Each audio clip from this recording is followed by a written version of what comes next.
Marking out the new fixing positions for the scale, which will sit about there. So because the fixings for the encoder bracket, the reader head, have been moved from the very edge of the carriage, something like 4.5 inches further to the right or to the front of the machine, to be in the centre of the carriage, I need to move the fixings. Now I can't move them exactly the same amount because the scale will overhang the edge, so they'll be moved 3 inches, so there'll be a slight dog leg in the bracket on the carriage, which is no problem because we've got a really good fixing. So the next job is to drill and tap those holes. This is the new position for the scale, and you can see there's a slight difference. This is the carriage in its mid position, and that's the reader head in the mid position, so there's a slight difference there, so there'll be a slight dog leg in the bracket.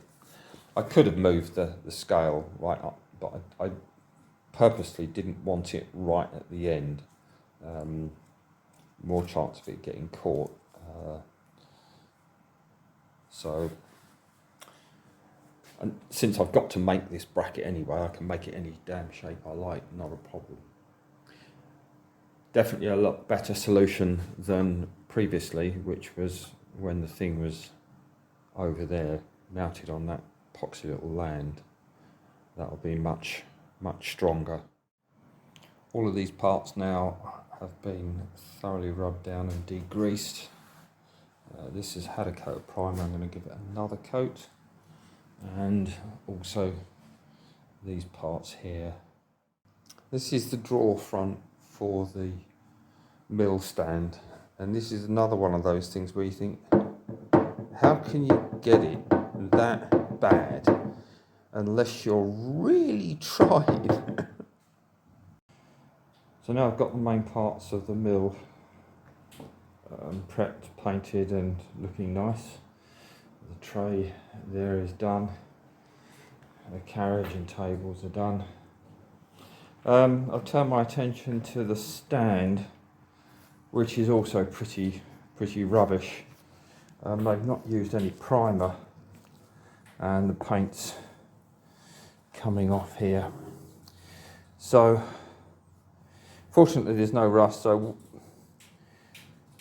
I might as well get it done now because I'm not going to be able to get it done when the machine's on it. So we'll go round with some grey phosphate primer on all the bare metal, and I'm going to paint the whole cabinet inside and out. That will protect it and keep it looking nice. So the first job is to degrease it thoroughly and rub it down. Another example of shit work. I don't know how you can do that.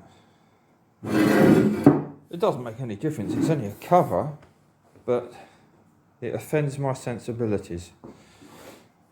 I've pushed this out from inside, but that's actually welded on there, spot welded on it in that shape. So this now is straight at this point here, so I'll rub that down and fill that so that it looks proper, and then we'll paint it. The bent housing has been fixed and painted, and so has the mill cabinet. That's all looking very nice now. I've just got to wait for the paint to harden for a few days before I assemble it.